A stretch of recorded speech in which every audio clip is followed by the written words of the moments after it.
Good morning and welcome to another exciting edition of Daybreak on Trust TV.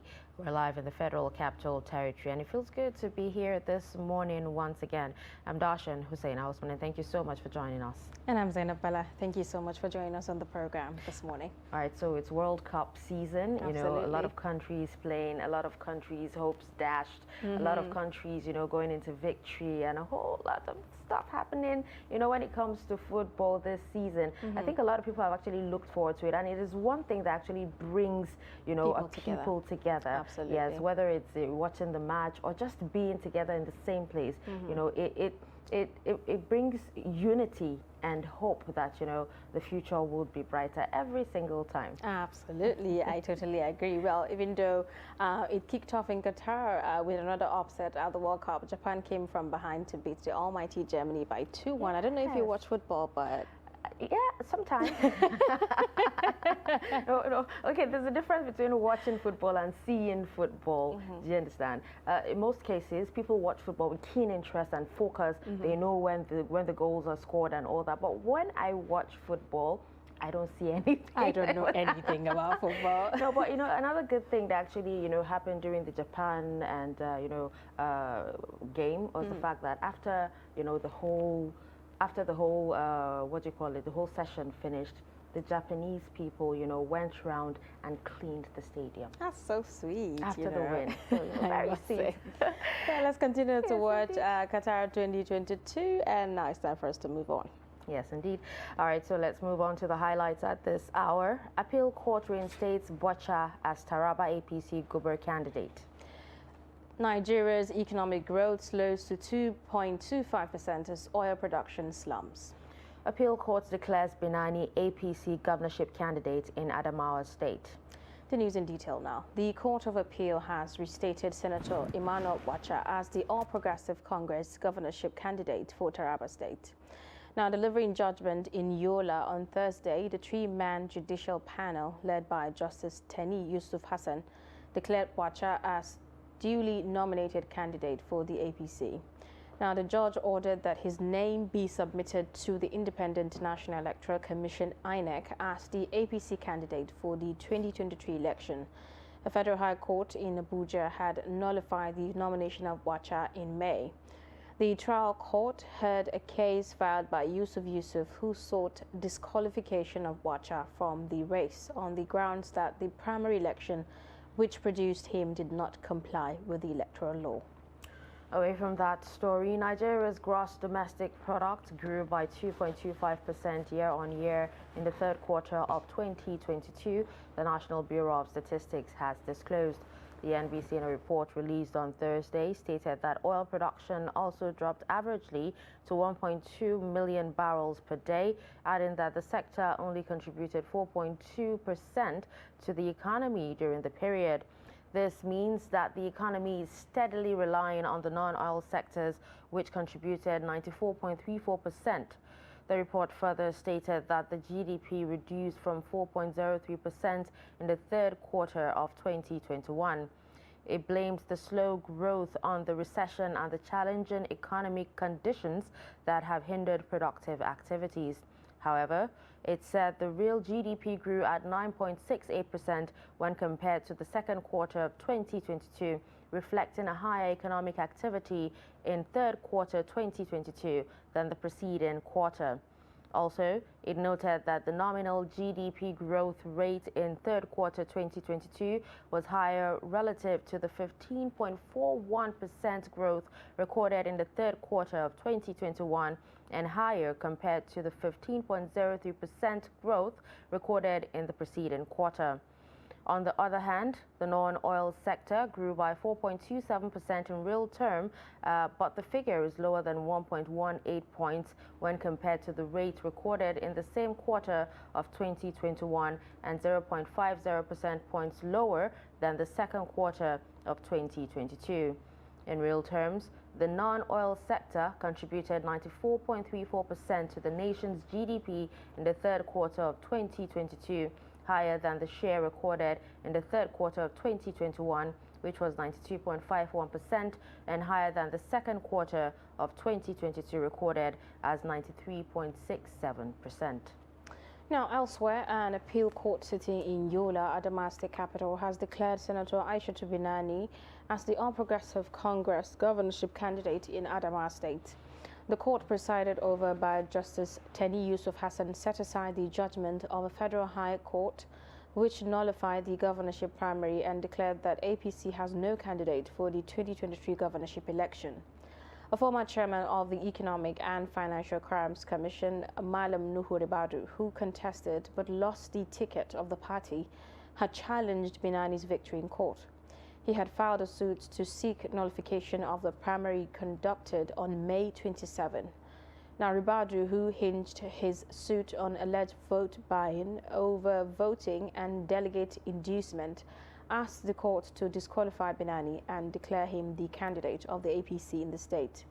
While APC challenged the jurisdiction of the court to entertain the matter, Binani, in her preliminary objection, argued that Ribadu's suit was not properly constituted. She described the suit as incompetent, contentious, rigorous, and contained allegations of fraud, commission of a crime, and what it cannot be heard or determined by way of the originating summons. In its judgment on Thursday, the appellate court ordered that Binani's name be submitted to the Independent National Electoral Commission, INEC, immediately. All right, let's move on to more stories. The National Agency for Food and Drugs Administration Control, NAFDAC, has destroyed chemicals used by ISWAP and other terrorist organizations to make improvised explosive devices. The item also includes substandard and fake food items and drugs worth over 400 million naira. Trust TV correspondent Idris Jibrin reports. Set on fire is the large quantity of chemical the agency says it's used by ISWAP and Boko Haram terrorist organization in making high-impact improvised explosive devices, which were seized by the agency in some part of the northwest region. We have some chemicals here, which actually was the cause of this inferno that we saw today. They are precursor chemicals that are used in manufacturing of bombs. These chemicals were picked by DSS, and in the spirit of collaboration with other sister agencies, they handed over these chemicals to NAFDAC, and part of these chemicals were the things that caused this fire today before we even started the business. You can imagine if this chemical had escaped into the society, the kind of havoc it will have done to our society. With a street value of 485 million naira, the items also include 80 tons of falsely labeled medicines, unwholesome food products, among other counterfeit products seized across the 7 states of the northwest region of Nigeria.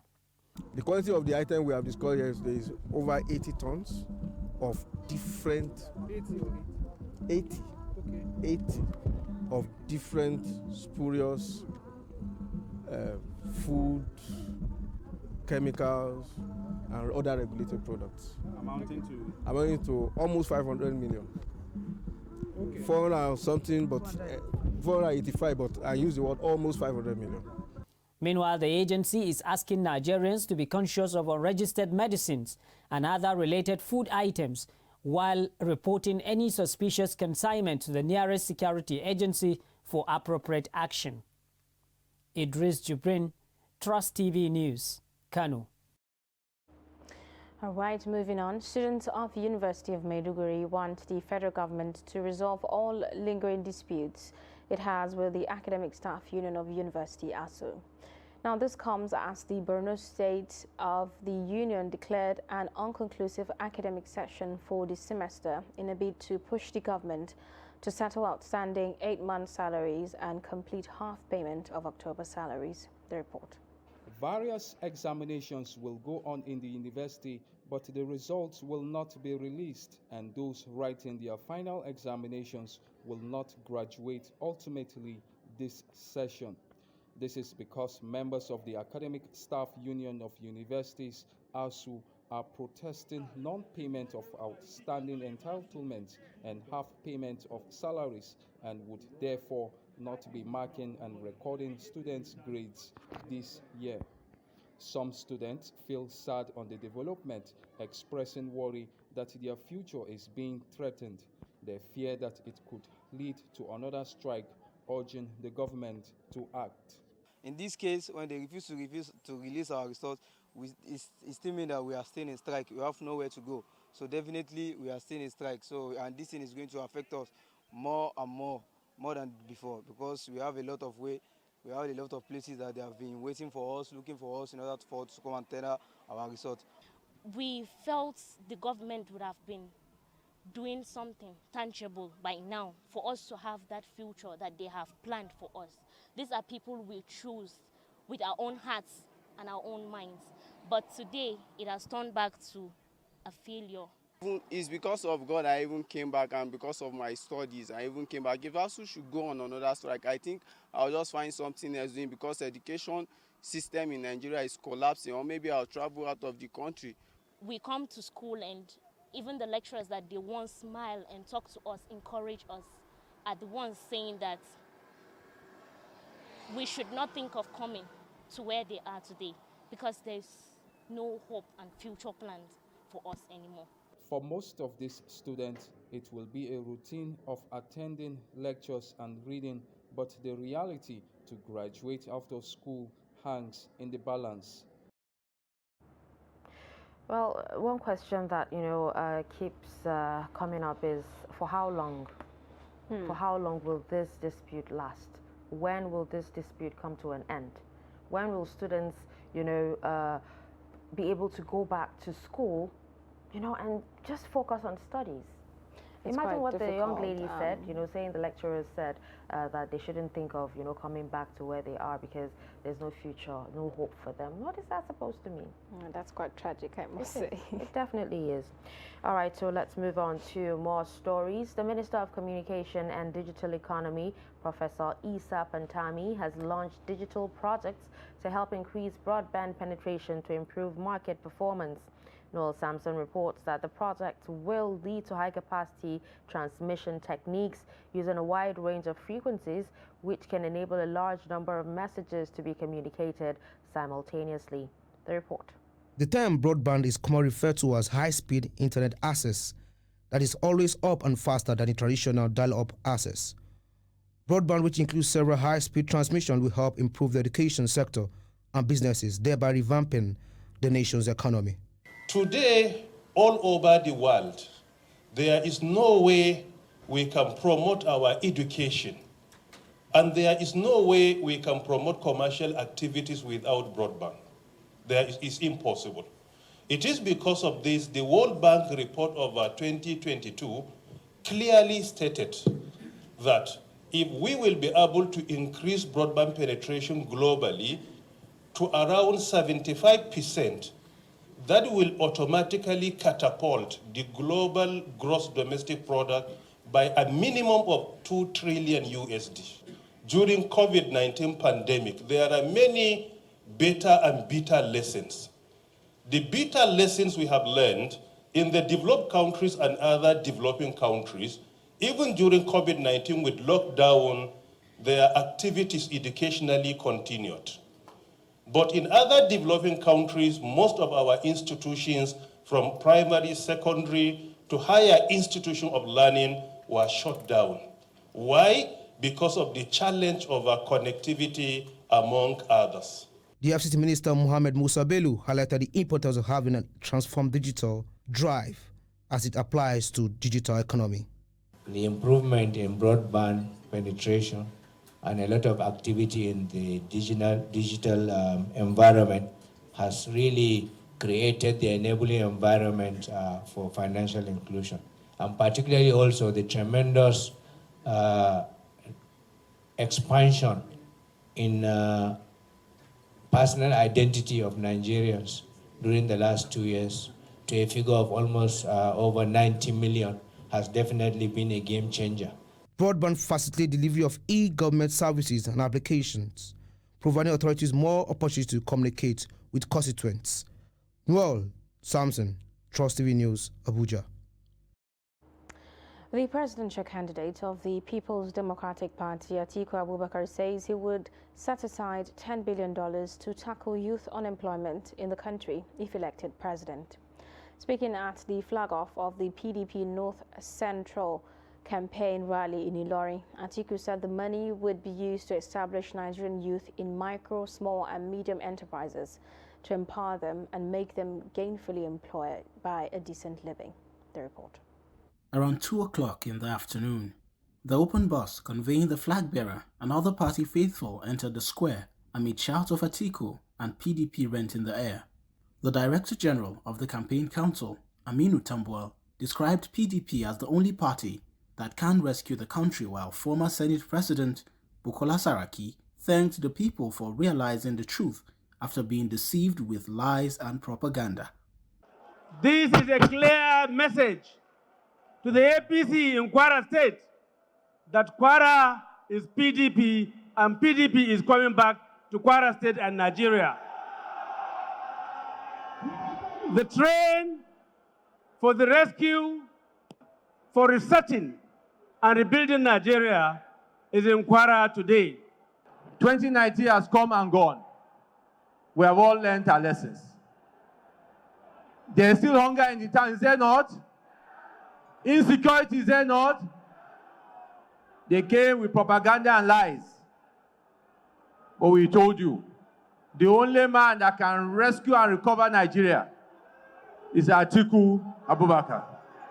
The Kwara State governorship candidate of the party, Shoaib Yahman, laments the poor welfare of the people of Kwara State as a result of the rising debt profile of the state, while the national chairman of the party says PDP will be back to restore the good fortune of the country when voted into power. Kwara State has never had it this bad. The mantle of leadership fell from a performing government to a government that does not know what to do to improve the people's welfare. PDP has come back to rescue this country and put it back on the path of development for every family, for every young man, for every old person. We are a party for all. The presidential candidate of PDP also echoes what he called the lies of the present government, both at the state and national levels. With the election of PDP, he promises to reconstruct bad roads and provide youth with jobs via a $10 billion dedicated fund for small-scale entrepreneurs across the country. 4 years ago, they came here and deceived you and told you lies. Now, this time, PDP has come to return Kwara to the mainstream of Nigerian politics. The North Central rally of the party was well attended as leaders appreciated supporters for turning out en masse to register their support for the emergence of a new Nigeria. All right, with that, we'll go on a quick break, and when we come back, we'll move on to the newspaper review.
and where you find that they look like the same. Not necessarily tribal or regional. Because I have said that.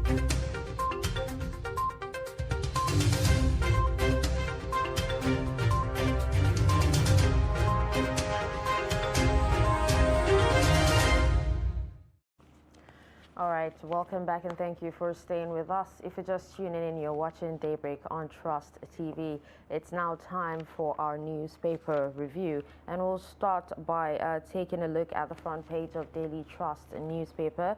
And we have the lead and only story here that talks about ICT. Agric boosts GDP to 2.25% in third quarter. And you can find details of that on page 3. And then there's a pictorial of a crowd of APC supporters at the campaign flag-off in Gaya Township, in Gaya Emirates, Kano State. You also have Governor Abdullahi Umar Ganduje of Kano State raising his hand, or the hand of Kano APC governorship candidate, Dr. Nasiru Yusuf Gawuna, during the flag-off ceremony of campaign for gubernatorial, national and state assembly contestants in Gaya Township, Kano South Senatorial District on Wednesday. And Governor Ganduje is flanked by Honorable Murtala Sulegaro, Deputy Governorship candidates, Senator Kabir Ibrahim Gaya and Rabiu Suleiman Bichi. And, this is all we can take on Daily Trust newspaper this morning. Okay, let's take a look at some more stories on the Blueprint newspaper. The lead story Not there necessarily says, while we tribal or regional. And that's according to INEC. And some of the writers there say, we have always said we don't have step server. NNPP has court orders. Journalists should discharge duties within ambit of law. That's according to the NUJ president. And just like the story on the Daily Trust newspaper, we have a mammoth crowd there where you see Ganduje and other politicians in the campaign rally. Now, you'd find other stories as well on the Blueprint newspaper this morning. Obasanjo to Nigerian youth: don't allow those messing up your future succeed. That story is on page 6, and then tasks younger generation to change African narrative. APC Guba, Court of Appeal upholds Binani's Wacha as Adama Taraba candidates. Sacks Rivers Guba candidate Koli. Senate probes job racketeering in NDDC. That story is on page 5. And then you see the story about 2023, Saraki urges Nigerians to kick out APC. Atiku pledges $10 billion jobs. And on page 8, you'd find this story about I'll make Southeast Taiwan of Africa. This is according to Tinubu. These are the major stories on the Blueprint. All right, with that, we'll take a look at the Guardian newspaper. We have the lead story that says decline in oil gas output hampers growth amid recession fears. And a writer that says Nigeria in technical recession, says experts. At the top of the page there, we also have flawed, prepare for high cost of food, increased hunger, farmers warn Nigerians. We have Senate committee clears Umana, dismisses 480 billion naira fraud allegation. And you can find details of that on page 7. Sanwo-Olu at LSSTF town hall meeting promises improved security on page 29. We also have COSIL condemns alleged assassination attempt on Obi during rally, and details of that can be found on page 27. We also have after the floods, picking pieces of ruined investments and livelihoods, and that is the big story on the Guardian newspaper. You can see a pictorial of some of these flawed victims, trying to salvage what's left of their property. We also have PDP, CUPP, others slam Adamu over deployment of beavers, and these are some of the stories on the Guardian newspaper. Okay, let's take a look at some more stories on the Punch newspaper this morning. The lead story there says electronic result transmission, beware of fraud, opposition warns INEC.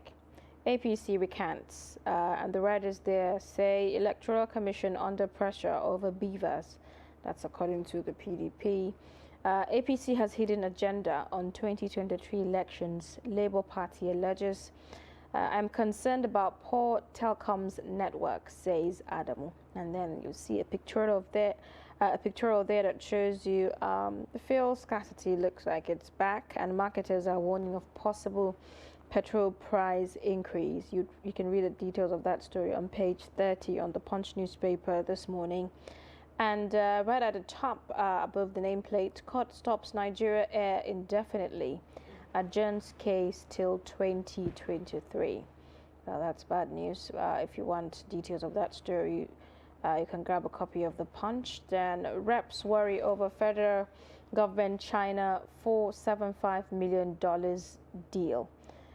Economic downturn hits manufacturers, oil, service firms. And then you see a story about Northern APC Christian leaders divided over presidential candidates. 3 days to hand over. Oyetola appoints 30 personal assistants. Kidnappers in army uniform abduct Lagos passengers. Probe begins. And then you find another story that says impeachment. You are misinformed, biased. Lawmakers tell Ekiti Sands. These are the major stories on the Punch. All right, up next is the Nation newspaper, and from the top of the page there we have a story that says, "Can to Nigerians vote your conscience." We also have court sustains injunction stopping Nigeria Air takeoff. Details on page 7. African teams in sloppy World Cup start. We also have Adeleke, Al-Sak Permsex inaugurated by Oyetola. And just below the nameplates there, we have appeal court reinstates Binani, Bwacha as Adama Taraba candidates. PDP G5 governors won't bow to intimidation. Atiku, are you absent at Abia rally? And we have just below the pictorial of the APC presidential candidates. Tinubu says he'll review policies hindering commerce in Southeast. Now, the lead story on the Nation newspaper talks about NNPCL marketers defer over lingering petrol scarcity, and a rider that says queues lengthening in Lagos, Abuja, others.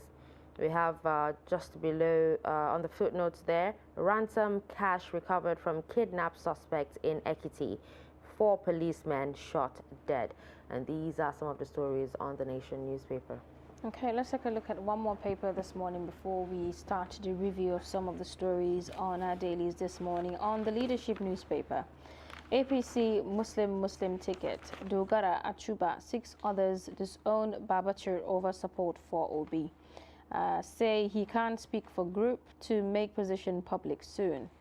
We can't force anyone to support our candidate, that's according to the Labour Party. And Atiku Tinubu take campaign to Kwara, Eboing. I see the story also about federal government destroys 3,000 seized weapons. Senate committee clears Umana, dismisses 480 billion naira fraud allegation.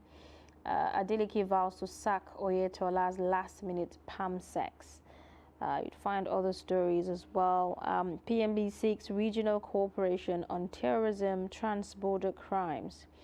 DSS withdraws court case against Tukurmamu. And then for some sports, Qatar 2022, after first round of matches, African teams yet to win. We are satisfied with Dangote's performance in CSR, that's according to the House of Representatives. These are the major stories on the Leadership this morning. All right, with that, we'll move on to the analysis of some of these stories. And we have in the studio our guest, Mr. Kehinde Amodu. He's our in-house analyst joining us for the newspaper review. Good morning, and thank you for joining us on Daybreak. Good morning. Good morning. All right, so let's begin with the story on Daily Trust newspaper talking about ICT and Agric to boost GDP to 2.5% in third quarter. Now, how feasible is that, considering the fact that when it comes to Agric, the flood and insecurity has actually stopped farmers from, going back to the farms? I think the projection, of course, will be based on how much has been invested in agriculture and how much government is hoping to invest in agriculture despite the floods. you notice that what government has said going forward is that there will be huge investment in dry season farming.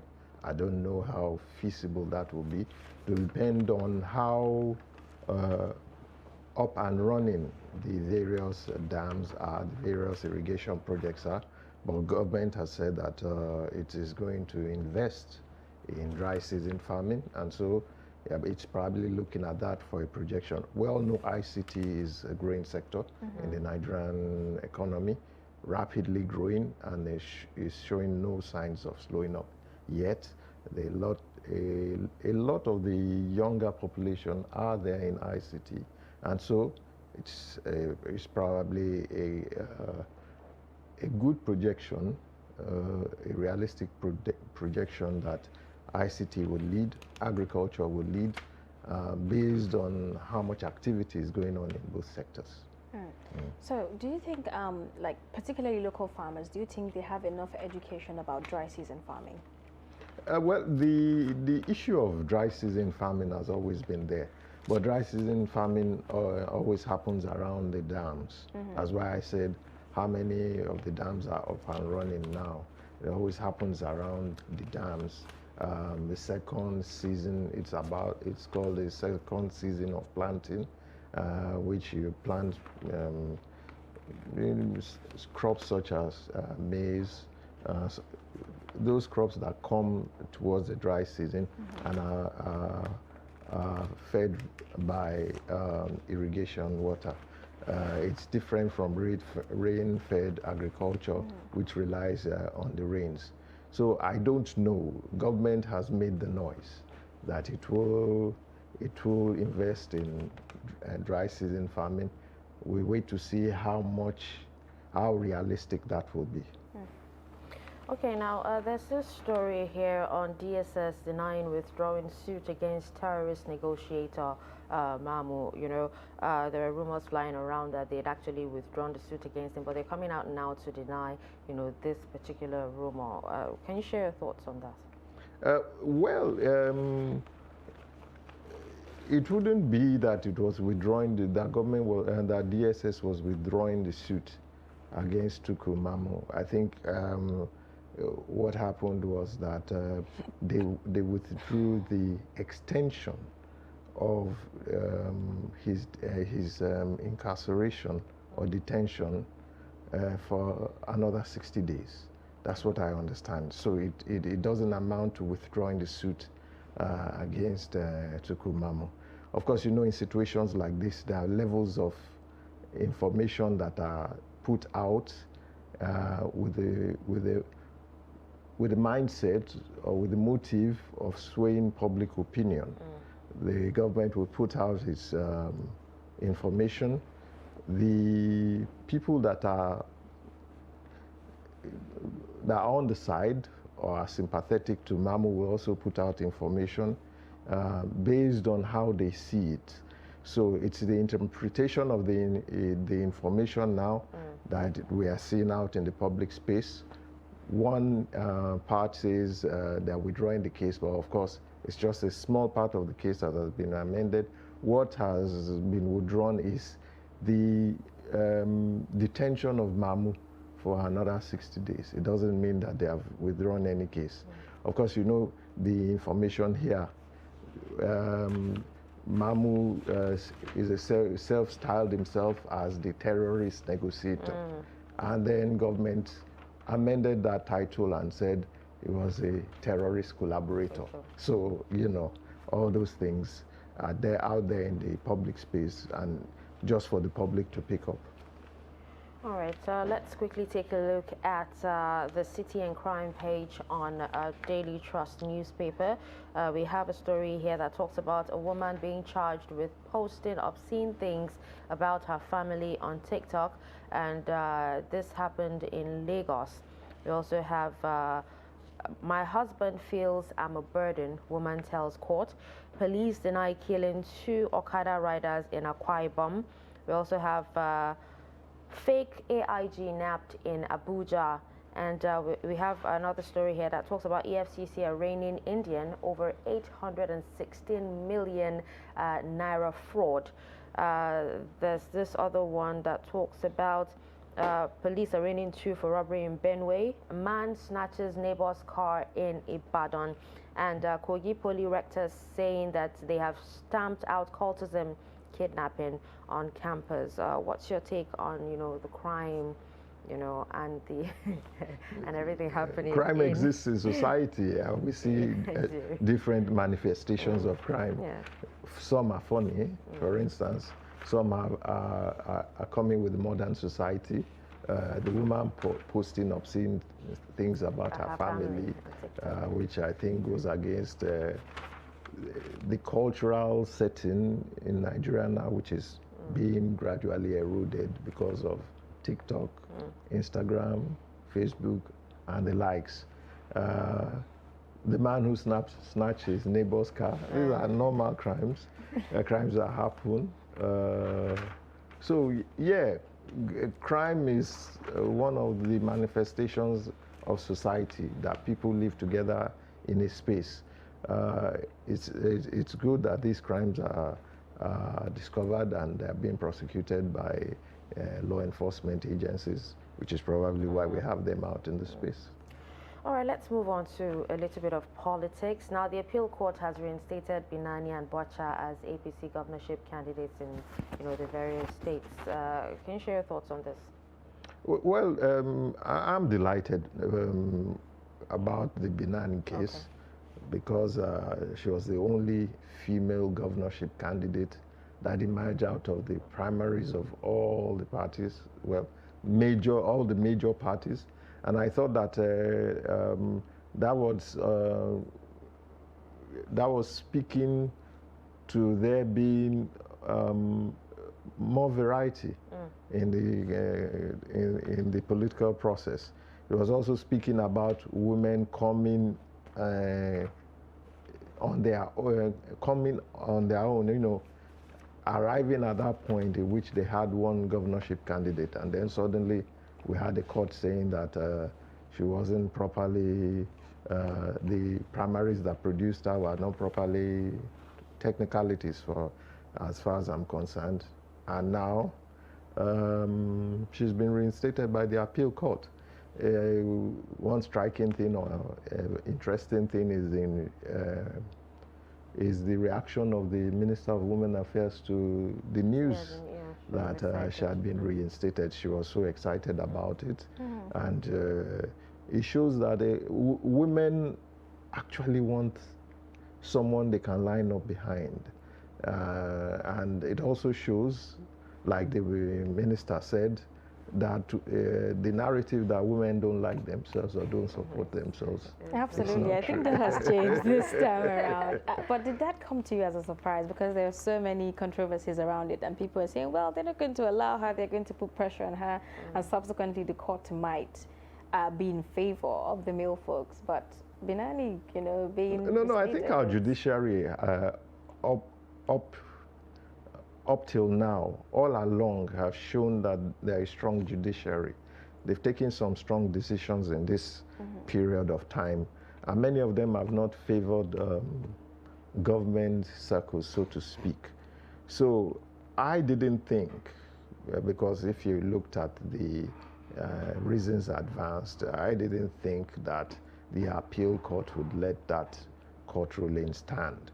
But it's a good thing that the judicial process has brought this about. And it might not be the end of the story, because some people might want to take it as far as the Supreme Court. But the good thing now is that APC at least can breathe a sigh of relief that it has the governorship candidate, and it doesn't have to go through all that process of organizing primaries or whatever again. In the case of Taraba State, I'm still watching to see what will happen because it actually is a struggle between two senators. Senator Boacha and his group on the one hand, and then Senator Yusuf and his group on the other hand.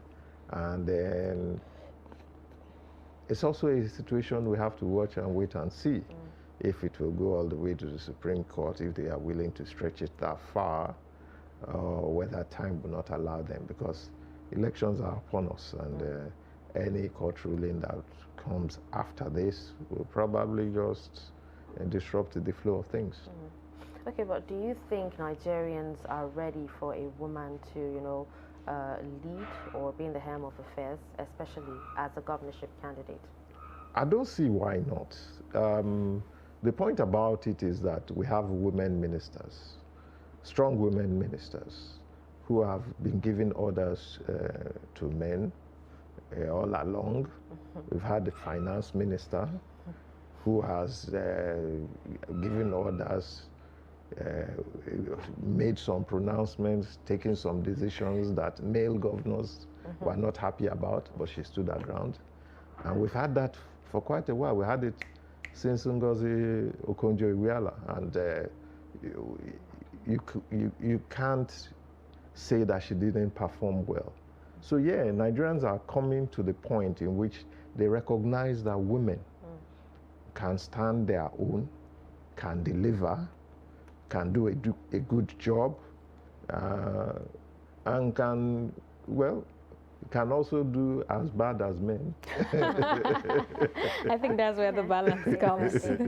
All right, so let's still talk about politics. Just one more before we move on to more papers. Now, there's a story here on Inside Politics on page 32 of Daily Trust newspaper that talks about the 2023 polls and how opposition parties are slamming the APC chair and insisting on BVAs. Now, apparently he expressed concerns, on the deployment of technology during the elections, and opposition parties are after him, saying BVAs must be deployed, for free and fair election. Well, it didn't stop as BVAS. I think his main concern was on the real-time electronic transmission of results, which he says that many areas in Nigeria do not have the network to push the electronic transmission of results. And so that issue should be studied very carefully, because the strength of that system will depend on good network by the various network companies.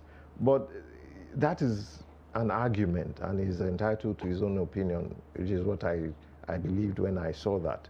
INEC believes that it will be able to deploy that technology, deploy it well. It has done some tests in some states running up to these elections, and so it believes that it is ready to deploy that technology. Just in addition, I think we actually, read a story of, the Minister of Communication and Digital Economy saying that he has launched digital projects to help increase broadband penetration. Yeah. Yes. So, So, in the last 3 years or so, there's been an increase in the penetration of broadband across the country. And, the fears has always been the rural areas, not even the urban centers. How far can you go? For instance, the border communities. How far has network penetrated the border communities? Because you find in some border communities, they probably even rely more on network from across the country than what is in the country. It's probably stronger there. But if INEC does not deploy the technology now, when will it deploy it? I believe that the time is ripe for the deployment of technology. Not all, you can't expect 100% across the world. That's the way electoral processes are. Even during the US elections that saw Trump out, he had a problem with mail votes, because he felt that that was where the votes would be manipulated. And so, and true enough, a lot of those votes that came in through the mails are what led to his defeat. So, people will always have a problem with one part of the electoral process or the other. I believe that INEC has shown courage, and it needs to stamp its foot and continue to show courage and not be manipulated, so that there can be some progress. I believe that what INEC wants is free, fair, credible, transparent elections, and I think to a large extent Nigerians will get it this time around. No, we hope so then. Now, this is very disturbing. The queues it seems like the queues are back, and it's so annoying. And we're seeing at the moment that the NNPCL marketers, they're at loggerheads regarding the fuel crisis, and fuel scarcity that is still happening within cities. Yeah, it's worrying because it seems as if anytime there's a slight sneeze now, the queues will come back. Anytime there's a disruption in the supply chain, the queues will come back. The last increase from 165 to 180 was done so quietly, and all we just knew was that the queues were there. You understand, and the initial excuse was that trucks were delayed at flood-prone areas in Kogi State, and then the queues refused to go away. And then suddenly, eventually what it led to is a price increase from 165 to 180. And then in the blink of an eye, within 1 or 2 weeks, it's not barely 2 weeks, the queues are back. And what it seems, when NNPC and the marketers are disagreeing, is that the marketers will be pushing for another price increase. And it's rather unfortunate because Nigerians need to know what is exactly the real story behind everything. And this is not good for the government. But do you think they're pushing for another increase? No, basically, what if NNPC and marketers are disagreeing, it's going to be about not the price of fuel at the ports, but at the price of all the logistics that will get fuel to the filling stations. And so, even at that point when it was upgraded or increased to 180, there were still marketers that were saying that that price was not even the right price. It needed to go up a bit. So in the next few days, we'll see what will happen. At least we are not hearing NNPC telling us now that there's enough fuel there's not fuel at the depots and everything. You understand? What we are hearing is that there's a disagreement between NNPC and the marketers about what the price will be. You understand? About what the cause, not the price actually, about what the cause of a return of queues to fuel stations. That's where the disagreements arise. Okay. Now, can you share your thoughts on, court stopping Nigerian Air indefinitely and adjourning case till 2023? Well, the Nigerian Air project is one that has been dogged with all sorts of challenges from the time that it was thought of. There was a delay for 1 year after its first showing. It was actually even opened up at an international fair. And then for a long time, to get it going off the ground, it was grounded because of cases of disagreements like this. Now, the latest disagreement with Nigerian Air is that the partner, which is supposed to be Ethiopian Air, Nigerian Airlines are saying the partner is not the right partner.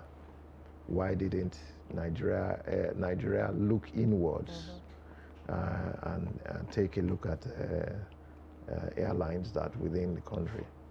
Now, the point about that is, it's a business. It doesn't have anything to do with sentiment. It's a business proposition. And this is a person, and this is the partner that the Nigerian authorities feel can drive Nigerian Air to the point of success. And if you look at their business case, if you look at what they've done over the years, that's Ethiopian Air, you know that there is every likelihood that it will. The questions and concerns that arise about capital flight, because obviously if Ethiopian Airways is running the airline, capital will go out of the country because the Ethiopian Airlines will make its profit and all that. And so it's a case that will continue to revolve around. I don't think, now if the court has adjourned the case on Nigeria Air to 2023, it means you are leaving it for the next administration to take up. Yeah. Meanwhile, the president had hoped, and the Minister of Aviation had hoped, that by December it would pick up and start off. So if there is now that blockage, and it can't take off in December, and then the court has to rule on this case in 2023, we might as well assume that it's not going to pick off in the life of this administration. And its picking off at all will depend on the administration that is coming, whether it is sympathetic to that project or whether it is not. So I don't want to assume that it's clinically dead, but let's see what happens going forward. Truly, because at some point, I think I read that it was supposed to provide over 60,000 jobs, and I think applications were already going out. There were calls for applications for people that wanted to work with the Nigerian Air, and now this very sad news. No, it was supposed, December had been designated as the takeoff date. But like I said, it's had a checkered history. There's been a lot of things that have dogged it, right from its presentation. A lot of people are not really comfortable, and they saw it as a white elephant project. And but I don't understand why there's so much kick against it. The last time Nigeria had attempted to do a national carrier like that, you remember, was during the time of Virgin Nigeria, which was supposed to be a similar arrangement in which Virgin and the Nigerian government would partner to set up an airline, which they did. It was a very successful airline until Nigeria and Virgin started having problems concerning agreements that had been reached before the airline started off, which led to Nigeria pulling out of Virgin and setting up Air Nigeria and making it a private concern rather than a national carrier. Now this time around, same arrangement, not particularly the same arrangement. Well, Nigeria partners with a foreign airline who will operate alongside Nigeria, provide the services, and then when it is up and running, hand over back to Nigeria, and then there's that kickback that says, no, we don't want it. Why don't you look inwards? Okay, well, I think with that, we've come to the end of the newspaper review. Thank you so much, Mr. Kehinde Amodu, for joining us this morning to analyze some of these stories. Thank you very much. All right, so that was our in-house analyst, Kehinde Amodu. And with that, we'll go on a break. When we come back at the top of the hour, the show continues. Do stick around. But in a situation where you find that a party look at the same, not necessarily tribal or regional. But I have said that.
Good morning, Nigeria. Welcome to Daybreak, reaching you live from the nation's capital. It's 8 a.m. here in the capital city. I'm Zainab Bala.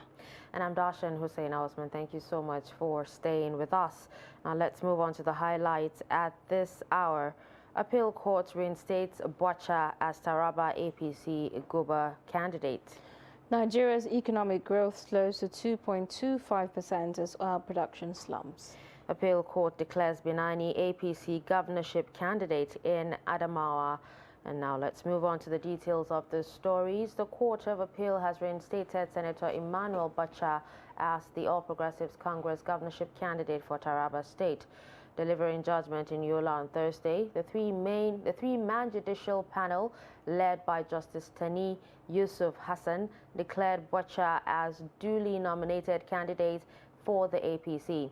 The judge ordered that his name be submitted to the Independent National Electoral Commission as the APC candidate for the 2023 election. A federal high court in Abuja had nullified the nomination of Bocha in May. The trial court heard a case filed by Yusuf, who sought disqualification of Bocha from the race on the grounds that the primary election, which produced him, did not comply with the electoral law. Nigeria's gross domestic product grew by 2.25% year-on-year in the third quarter of 2022, the National Bureau of Statistics has disclosed. The NBC, in a report released on Thursday, stated that oil production also dropped averagely to 1.2 million barrels per day. adding that the sector only contributed 4.2% to the economy during the period. This means that the economy is steadily relying on the non-oil sectors, which contributed 94.34%.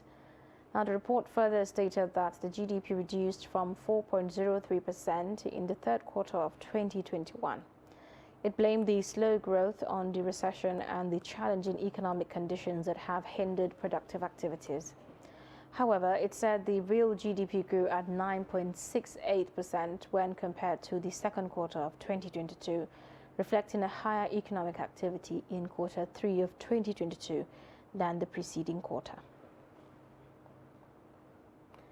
All right, away from that story, an appeal court sitting in Yola, Adamawa State Capital, has declared Senator Aishatou Dahiru Binani as the All Progressives Congress governorship candidate in Adamawa State.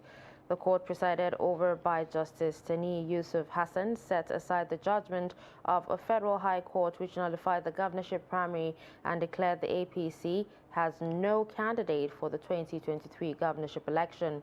A former chairman of the Economic and Financial Crimes Commission, Malam Nuhur Badu, who contested but lost the ticket of the party, had challenged Binani's victory in court. He had filed a suit to seek nullification of the primary conducted on May 27.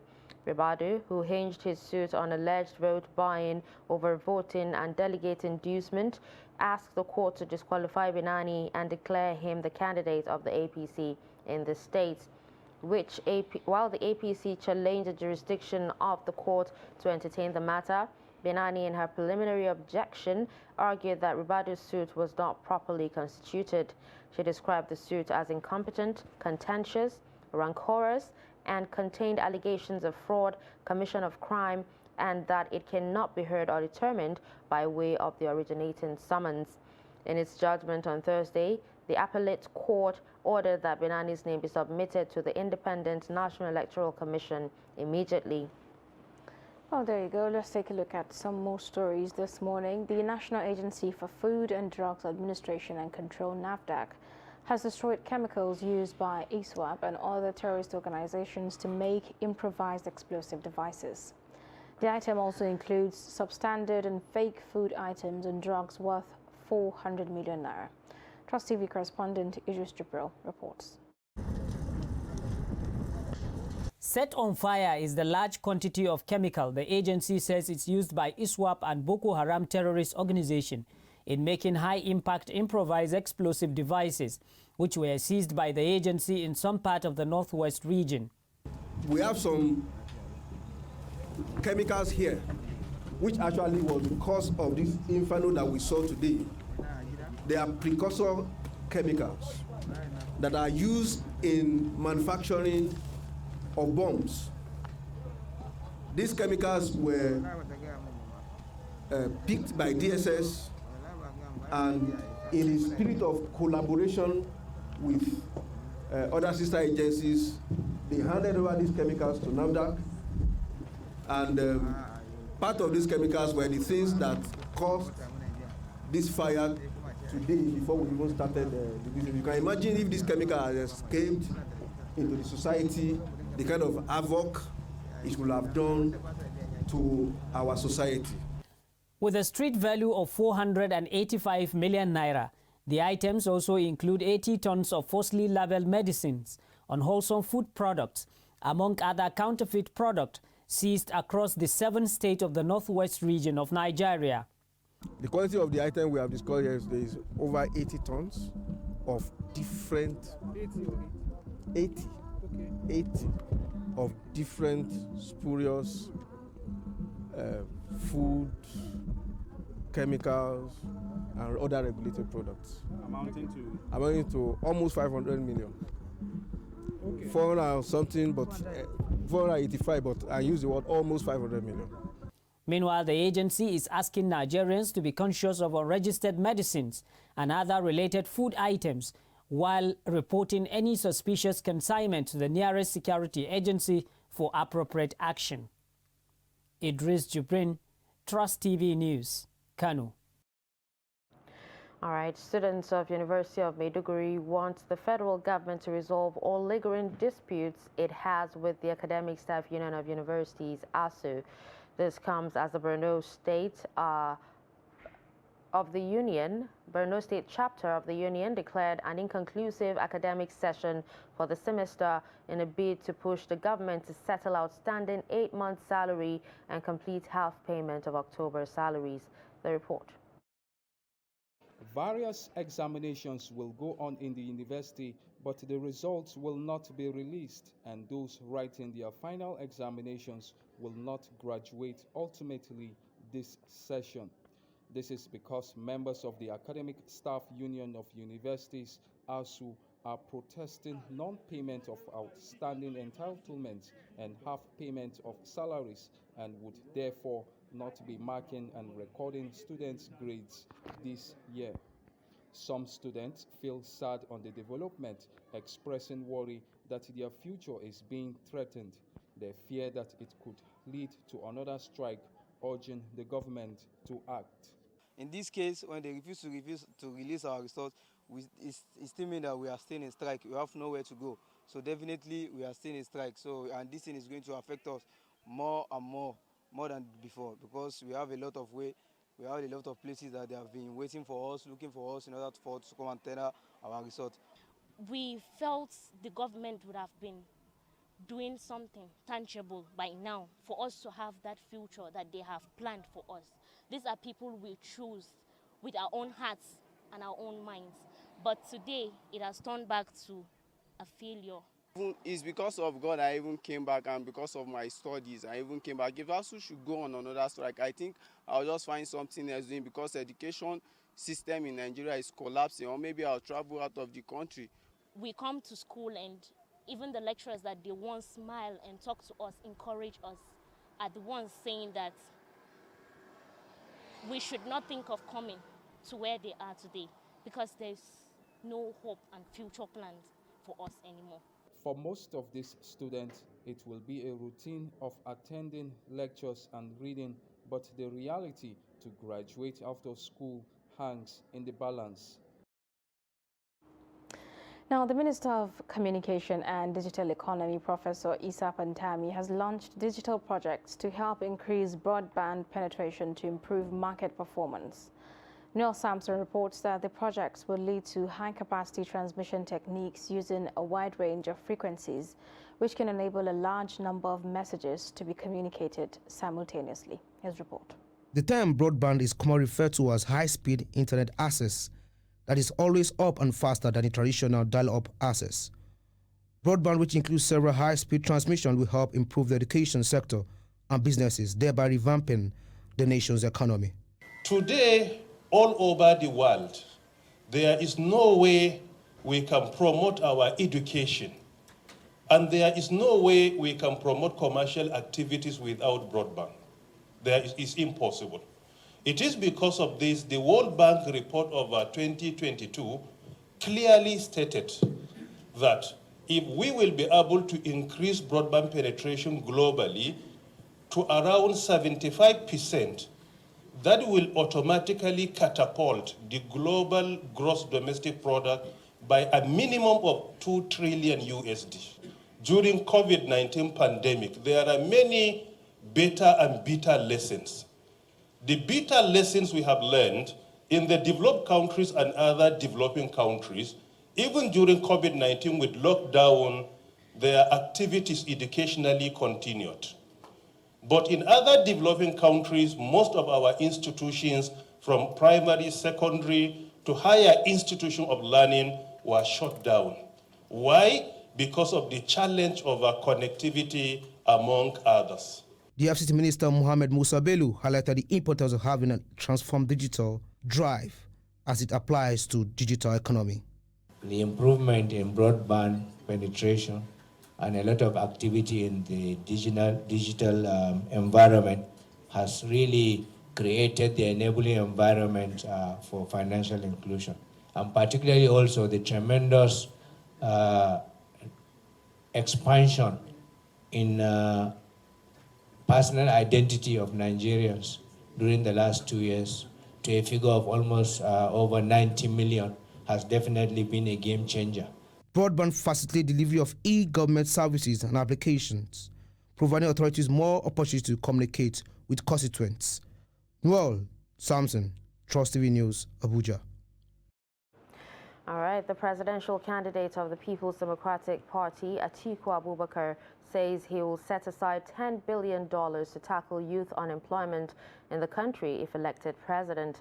Speaking at the flag-off of the PDP North Central campaign rally in Ilorin, Atiku said the money will be used to establish Nigerian youth in micro, small and medium enterprises to empower them and make them gainfully employed for a decent living. The report. Around 2 o'clock in the afternoon, the open bus conveying the flag bearer and other party faithful entered the square amid shouts of Atiku and PDP rent in the air. The Director General of the Campaign Council, Aminu Tambuwal, described PDP as the only party that can rescue the country, while former Senate President Bukola Saraki thanked the people for realizing the truth after being deceived with lies and propaganda. This is a clear message to the APC in Kwara State that Kwara is PDP and PDP is coming back to Kwara State and Nigeria. The train for the rescue, for resetting and rebuilding Nigeria is in Kwara today. 2019 has come and gone. We have all learned our lessons. There is still hunger in the town, is there not? Insecurity, is there not? They came with propaganda and lies. But we told you, the only man that can rescue and recover Nigeria is Atiku Abubakar. The Kwara State governorship candidate of the party, Shoaib Yahman, laments the poor welfare of the people of Kwara State as a result of the rising debt profile of the state, while the national chairman of the party says PDP will be back to restore the good fortune of the country when voted into power. Kwara State has never had it this bad. The mantle of leadership fell from a performing government to a government that does not know what to do to improve the people's welfare. PDP has come back to rescue this country and put it back on the path of development for every family, for every young man, for every old person. We are a party for all. The presidential candidate of PDP also echoes what he called the lies of the present government, both at the state and national levels. With the election of PDP, he promises to reconstruct bad roads and provide youth with jobs via a $10 billion dedicated fund for small-scale entrepreneurs across the country. 4 years ago, they came here and deceived you and told you lies. Now, this time, PDP has come to return Kwara to the mainstream of Nigerian politics. The North Central rally of the party was well attended as leaders appreciated supporters for turning out en masse to register their support for the emergence of a new Nigeria. Well, there you go. You're still watching Daybreak on Trust Television. Let's take a quick break. When we come back, the program continues. Stay with us.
That's great.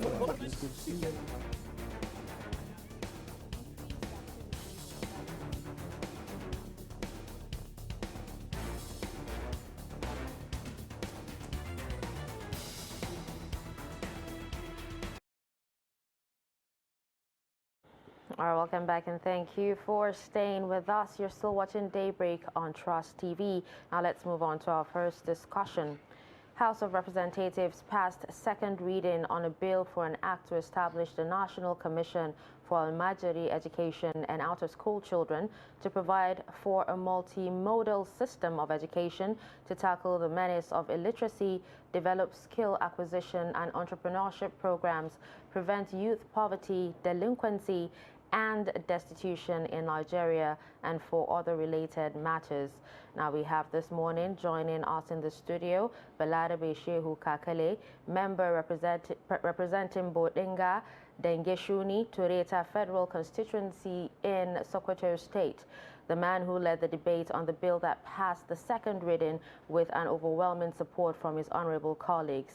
You're welcome to Daybreak this morning. Thank you very much. Well, it's great to have you on the program. Thank you very much. But I must say that this is good news, isn't it? Could you talk to us about how rigorous was it to get this bill passed?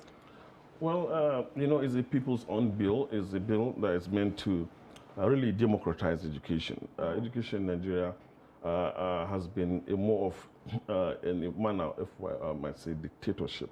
So it's a sort of transition bill from a situation of dictatorship in education system to democratization of education system.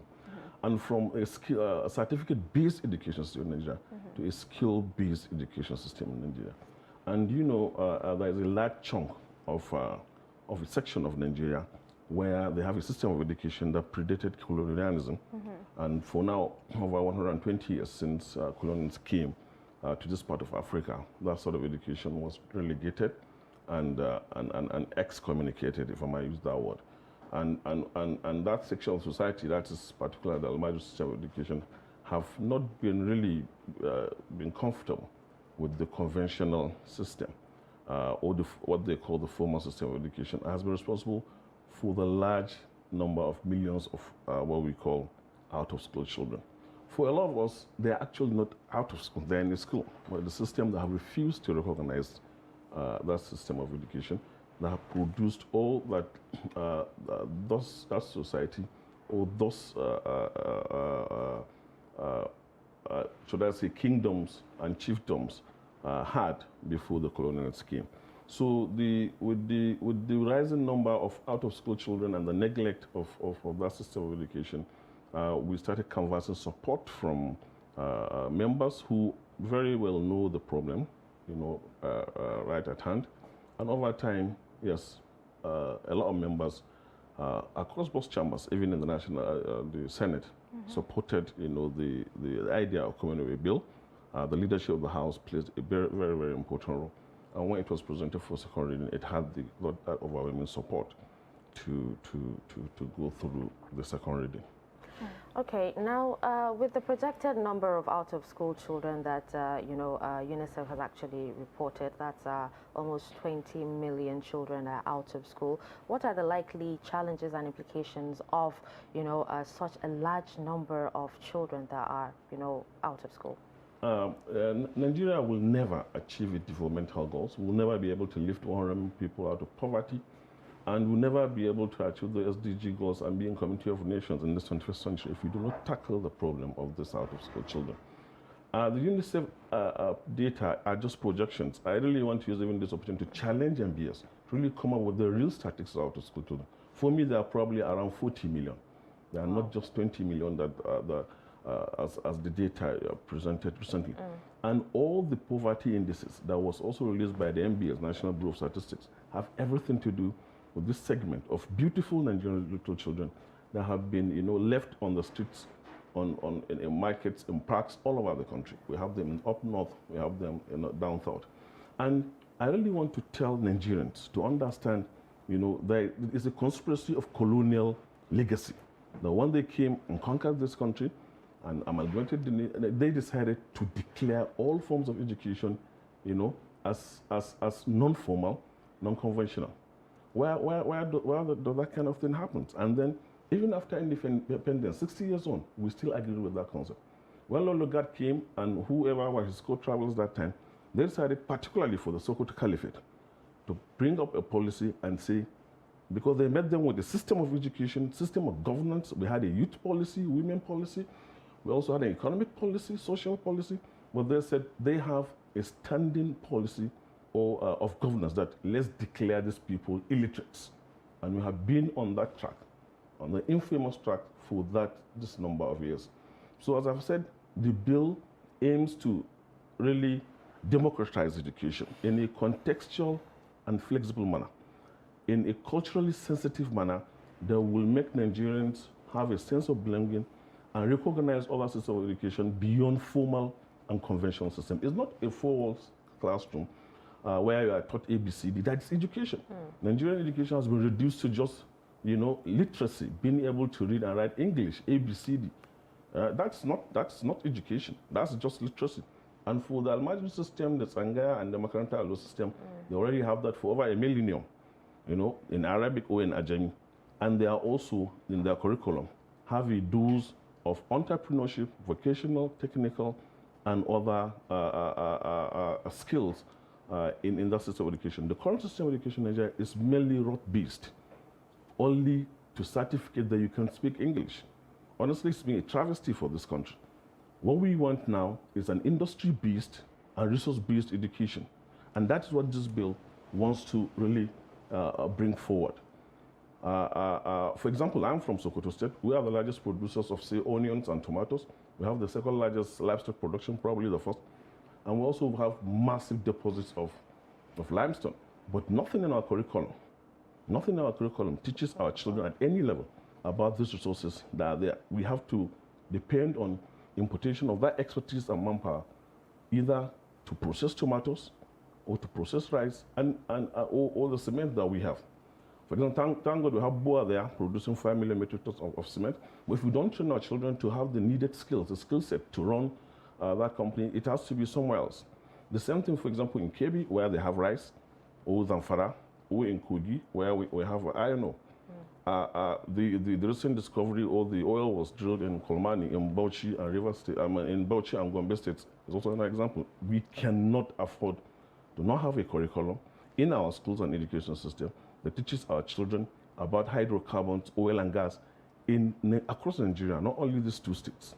So this bill wants to really radically overhaul the curriculum system of education in Nigeria to be industry-based and resource-based, not just be given paper and be qualified with a certificate that you can only speak a particular language. So it also has a component where, there will be innovative funding to also support federal government funding, and also do a flexible system of education where those children are, or those malams are, take the education to them in a manner that they will accept it, and also add literacy and numeracy, as the case may be. There are also a component of course, transition, saving, and consequential amendments that will be triggered by this bill. That has to do with UBEC, a National Commission for Nomadic Education, the Nigerian Director of Employment, ND, and the National Education and Research Development Council. Thankfully, this morning, I was reading in the news that UBEC has also worked on the Nigerian curriculum to bring back history, which is extremely important because you can imagine, again, I will refer to my state, that in our education system, there is nowhere the history and the contributions of Sheikh Usman Nafurio and all his compatriots are taught in our schools. It's really not acceptable. But amendments have been made, and we're happy about that. Okay. Now, just like you've highlighted, the issue of child destitution is indeed a national emergency, and the government alone cannot do it. Some stakeholders have criticized this, saying that there is also the role of parents who actually send their children off from other states to other parts of the country to study the Holy Quran without proper welfare. So in that regard, what number of advocacy do you need to do to sensitize parents on just sending off their children to different states definitely of the country? parental and community responsibility is key. But let me quickly say, I'm talking about the primary classical almajiri. I hope you know there are also secondary or even tertiary almajiri, you know, where there is a syndicate for socio-economic reasons and issues that have to do with poverty being moved around in the name of almajiri, when actually they are not the real almajiris. The primary almajiri are usually taken care by the community or community leaders, and then their malams are known, they have an address, and they have a timeline of school. But of course, over time and because of population explosion, we have had issues of corruption of the system. This bill will definitely have a trigger effect on the control of that as far as social investment is concerned. And there's a component of parental responsibility that's taken care of in the bill. Yes, parents must be responsible. And an extensive reorientation, enlightenment, and education of our communities and societies must be done. And where penalties, for example, are needed to be dished out, definitely that will be done. But the government also has its own responsibility. Over the years, the system and policy of education in Nigeria have deliberately defunded, ostracized, and strangulated the system of education. And this is where we are today. You can have a system of people being able to read and write. They have a skill set. They have craft system. They are based with agriculture, livestock production, and just because it's done in a particular language, and then you cut it off. So if the almajiri system has been funded all through, I'm telling you, Nigeria would have been leading the pack in Africa in areas of agriculture, in areas of industry, and human capacity development. So at the federal level, definitely we all agree that education is on the concurrent list. The states have to do a lot in that area, and also community leaders, traditional leaders, faith-based organizations will also have to do a lot in getting parents to understand you have to take responsibility of the children that you have when you take to school, and also the malams. This bill also takes care, across both sides of the Niger. It's not only about almajiri, also about also school children in the south, children in the parks, children in markets, children on the street, and in trade, and also apprenticeship. Their skill sets should be quantified and graded and be certificated, just like the almajiri at the primary or secondary school level. But all of them, they shouldn't be designated just out of school because you don't understand English.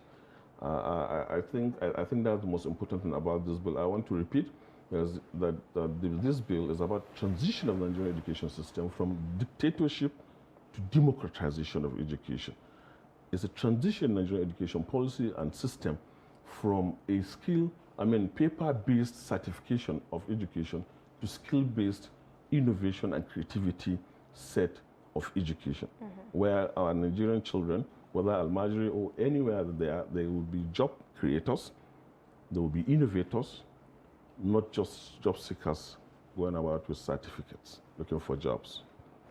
Okay, now just to pick up on what you just said, now according to the report, Kano State leads the pack, and then with Akwa Ibom, Katsina, and Kaduna State, following closely as states with the number of out-of-school children.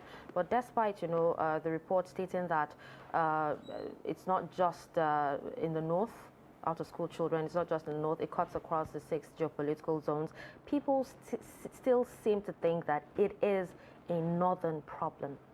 Yeah, because there is a large chunk of those out-of-school children that are almajiris, and they are categorized as out of school. I want to state that as far as I'm concerned, I do not agree that they are out of school. They are in the school, but the system for 60 or 100 years have refused to recognize.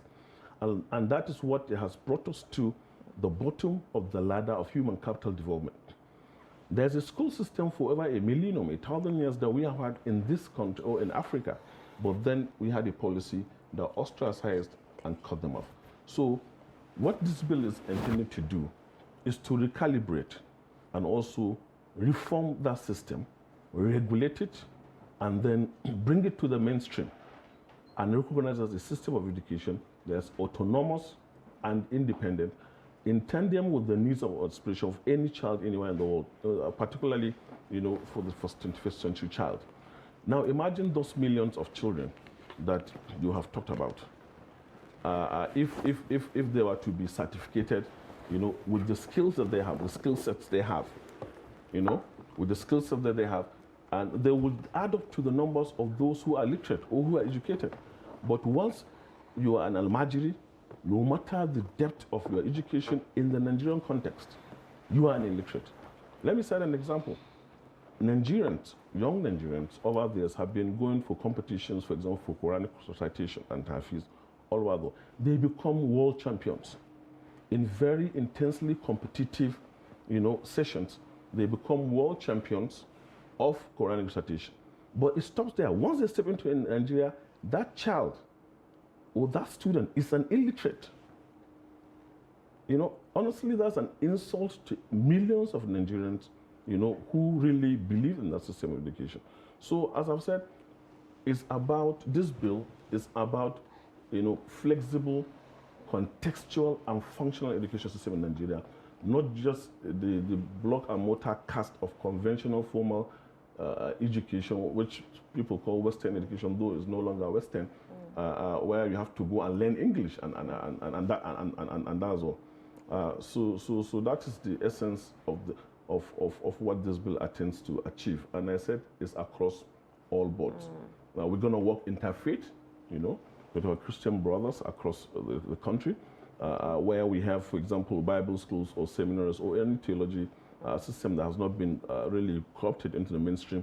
It should also be graded and certificated. This is an existential problem. It's an embarrassing problem that we have over 20 million young Nigerians, you know, by some policy of colonial masters, we still regard them as illiterates and out of school, when they contribute immensely to the development of this country, to the peace and economic development of this nation. Okay, but for this bill to work, don't you think that some of the factors that actually constitute to, you know, the Almajirinchi and the out-of-school children need to be tackled? For example, insecurity, because right now we have a lot of displaced people and some of them can't even take their children or their wards to school. So they end up in the streets, hawking and, you know, doing other menial jobs. Yeah, you know, it's like it's the story of the chicken and the egg. Who came first? We really want to thank God, you know, and the prayers of all well-meaning Nigerians that Al-Majiri, I still want to emphasize, the Al-Majiri, classical and primary Al-Majiri, have not been involved in terrorism and crimes.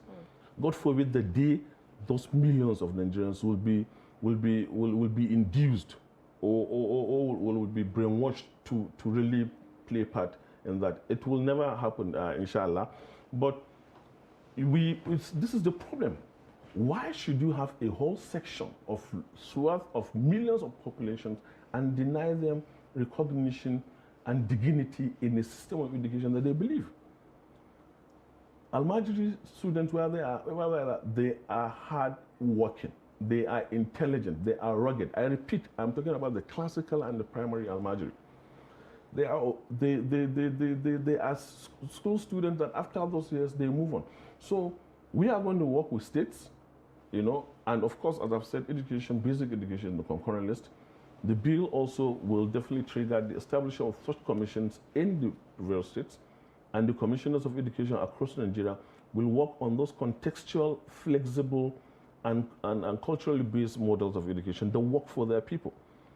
Somebody, for example, in the creeks whose life is all about fish and waterways, and you just keep him in the school, teach him ABCD without anything or knowledge about how to process fish or industry of the blue economy. You imagine, even for example, one of the challenges we're having with National Commission for Nomadic Education. Many Fulanis have told us that you have a commission that emphasizes only on the teaching of ABCD when they do not teach them on how to treat or prevent diseases of their cattle, or how to process milk or dairy.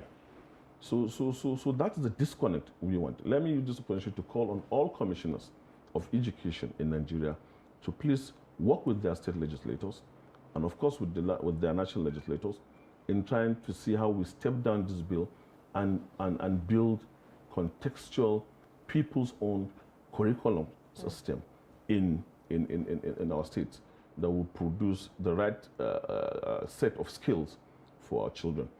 For example, now, as I've said again, in Bauchi, and in Gombe, where we just had the Kolmani oil was drilled, I think their commissions of education should immediately begin the incorporation of hydrocarbon, oil and gas, curriculum. I mean, studies in their curriculum to project for the future about who will manage that industry. And the same thing with Niger Delta states. So the states, if this bill is really, adopted by the state, and states are already doing it. For example, Sokoto just passed their bill, I think, yesterday on Al-Majri Commission in Sokoto State. Kano is doing a lot of work on that. We have been in contact with the commissioners of education in Yobe. They are doing great work in that area. The same thing with Gombe, Borno. Also, Kaduna have their own reforms that they are doing. Lagos State and other southern states are also doing a contextual curriculum that fits the needs and developmental aspirations of the people. We are tired of dictatorship in education, where English is placed above and over every other skill set, or is used as a calibration or measure of intelligence. No, English is a language. Even in Europe, 54 European countries, how many of them have English? The language of growth and development should be our local languages. Whether it's English, whether it's, Hausa, Yoruba, TV, Kanuri, Fulani, or Ijo. The language of growth and development should be our local language. English, of course, give it to it. It's language of international communication and international business, yes, but the language of growth are definitely our local languages. And the next thing we're going to do is to really make these basic Nigerian languages as official languages, to be used as languages of instructions in our schools from primary level to tertiary level. Okay. Now, talking about innovation, as you've highlighted, here I can see like the normal allo that we know, and then there's a digital one. Could you talk to us about what are some of the features or differences in some of this learning materials? This is the certificate of the typical classical primary Almajiri. This certificate, the Nigerian system under colonial occupation have rejected. It's a certificate of graduation of a typical Almajiri Sangaya or Makaranta Allo child that, exposes 7 skill sets. This allo that you're seeing teaches or tells the bearer or whoever, has it, that he is literate, he can read, he can write, and the person also has been trained in graphics, as you can see in the center of the board. They are taught, geometry. They are also taught coloring, artwork, and also things that have to do with paintings that I've said. And you can see in that center, of course, you have square, pentagon, hexagon, ellipsoids, and many other things. These are taught in the Almajiri schools. Then you go to the wooden slate. The wooden slate is the training they have, the issues that have to do with wood carving and furniture. So they are also taught skill sets in that area. And then the leather covering, this leather coverings, talks about the certification of that child in animal husbandry, in leather, and things that have to do with animal production. So the certification is about him being self-reliant and not going to be looking for jobs anywhere. So that's what this certificate of the typical Almajiri is all about. Now, going forward to the 21st century, of course, for digital justice,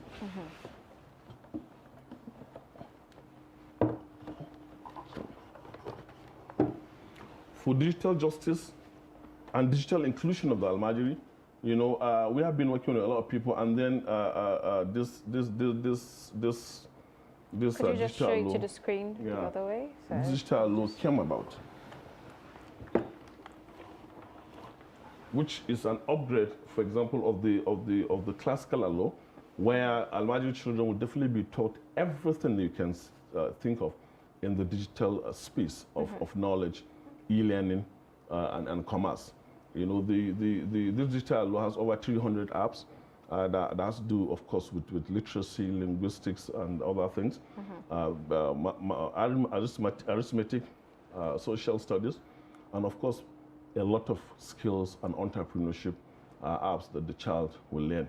So the plan is, for example, every Almajiri to have this tablet in Nigeria, every out-of-school child to have this tablet, where it will also bring renewed interest in learning among the Nigerian child, and in a format that everybody will accept. You can have even a single teacher, for example, somewhere, anywhere in the world, that can really transmit e-learning to these children where they are. A lot of civic education also, citizenship, the love and patriotism for your country is also part of it. Security studies are also embedded there.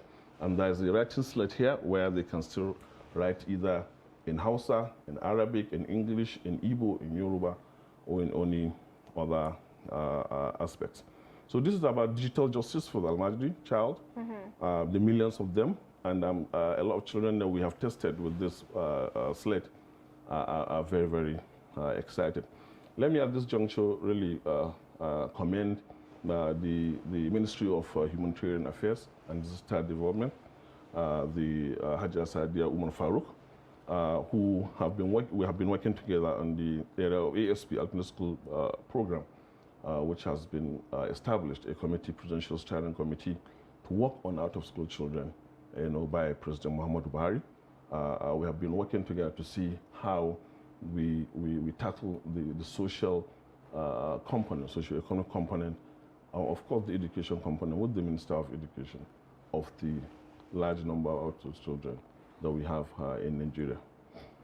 Okay, so, from everything you've said, the Almajiri children, would definitely have the full curriculum, at their beck and call. So, but will they be able to compete with students from other pairs, from other conventional schools? Definitely. The world now is all about what you can do. Skills certificates, not certificates. It's about innovation, creativity, entrepreneurship. It's about skills, and I repeat, skills. The current education system do not emphasize on skills. And whether they are hard skills or soft skills, all it does is get a certificate, flash it somewhere and get a job. And that's why there is massive, issues of exam malpractice. And then because the education system has been so, I'm trying to find the right word, has been so diluted, let me say that, with all due respect to all those who have been working hard to improve it. People now are in their need of, I repeat, contextual, community-owned system of education, like it's done everywhere in the world, in Malaysia, in Indonesia, in China, and even in Germany. So with the inclusion of digital skills, entrepreneurship, vocational training, literacy and arithmetic, I'm telling you, this set of students that are going to work under this commission and bill are going to beat the conventional students. Because for them, those are the real, graduates that Nigeria needs to move forward as a 21st century nation. And it will also spring up a lot of competition with the other conventional. What we are even projecting is a lot of people will leave the conventional system of education and move to this reformed system, where they will be very proud of the products that it produces, who are going to be job creators and not job seekers. Well, from the look of this digital, it looks very expensive. I don't know if it is very expensive. How would these students be able to have access to this? Are they going to be given for free, or are they going to pay token? Yeah, we're going to have a pilot study, which I said I've already started in Sokoto, and we're also working with the Ministry of Humanitarian Affairs and Disaster Management on that social investment program, because they are also really very interested in this digital law and the potential it has in revolutionizing education in Nigeria, and also bringing about social and education inclusion to all manner of out-of-school children. This is the prototype, and definitely as we move forward, I'm sure the price will be out. I'm not sure of the price now, the prototype that we have. And for me, for example, I'm planning to buy dozens of units, for my constituents, train the malams there, on their use, and of course other groups of children. And I'm sure state governments and even the federal government will also have roll out a plan to engage and probably even make it better as far as the content is concerned. On the needs of the Nigerian student curriculum. Okay, so you actually talked about, working with other interfaith organizations. Is it on this idea? Do you guys have similar ideas? Yes, we have similar ideas because let me tell you, everybody is worried about the out-of-school challenge. The figures being quoted, 20 million, is really, really scary. It's the largest in the world. And out-of-school children are everywhere. There are Christian out-of-school children, there are Muslim out-of-school children. And when, the whole, bubble ruptures, due to inaction of concerned authorities and communities, everybody suffers. Insecurity, instability, social unrest do not know religion, do not know creed, and don't know borders. Definitely. So we can continue in this era to leave these children deliberately shut out. The main essence of the bill, I repeat, I want to say here is, for example, the young apprentice and shopkeeper in Onitsha that has so much experience in dealing with large quantities of motor spare parts and other things, and transactions, money and containers, and also the young entrepreneur in, for example, the fashion industry in Abia. By the current Nigerian system, as far as they do not go to conventional school, they are illiterate. So what we are saying, that knowledge and skill set, is extremely important. It should be quantified and graded and be certificated. And they should be included as having knowledge that can contribute to development of Nigeria. All you can maybe add is add numeracy and literacy and then certificate equivalently. So in the interfaith thing, the working with our Christian brothers on this is because of the Al-Majri system, is basically an Islamic and Quranic-based education system, and you have to really find a balancing point with similar religious, based education system in Nigeria, and work together for the benefit of all, and for inclusive planning for all sectors of society, as enshrined in the Constitution of the Federal Republic of Nigeria. Okay, I think with that, I think we'll just add one more question, and then we will wrap up this particular